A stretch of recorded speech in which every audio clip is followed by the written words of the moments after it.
On the 10th of Muharram in the year 61 after Hijrah, the grandson of the Prophet Mohammad, Hussain ibn Ali, was brutally martyred in what is known as the Battle of Karbala.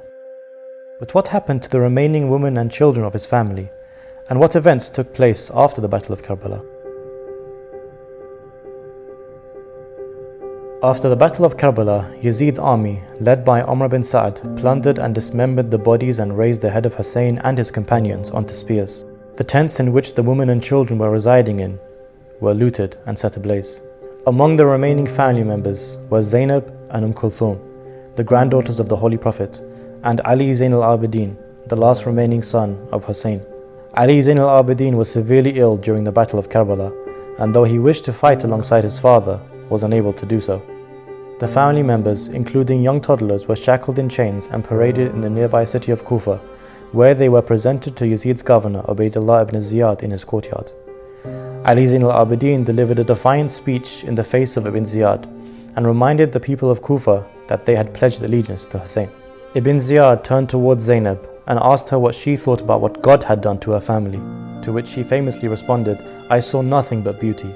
These are people on whom martyrdom is written. They went where God wanted them to go. God will gather you and them on the day of judgment. Then you will see what God does to you on the day of judgment." Shortly afterward, the family members of Hussain were marched on a perilous journey from Kufa to Damascus.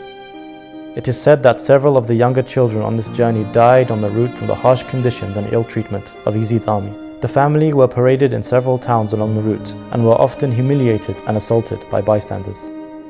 The exact dates on how long this journey lasted are unclear, but many historians believe it was around 2 months after Muharram in which the family of Hussain finally arrived in Damascus.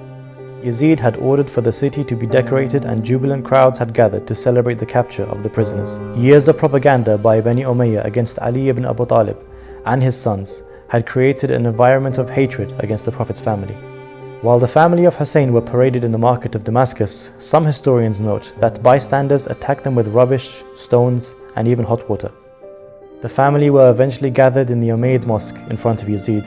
To further humiliate and antagonize the family, Yazid used a stick to poke the dismembered head of Hussain.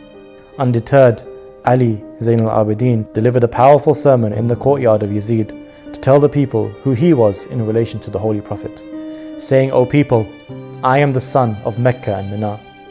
I am the son of Zemzem and Safa. I am the son of the man who rode the Buraq to the end of the horizon and reached his Lord. I am the son of the one who prayed with the angels. I am the son of the one who received the revelation. I am the son of Fatima al-Zahra, the leader of women, and the great Khadija. I am the son of the one who was killed and covered with blood. I am the son of the one who was killed in Karbala."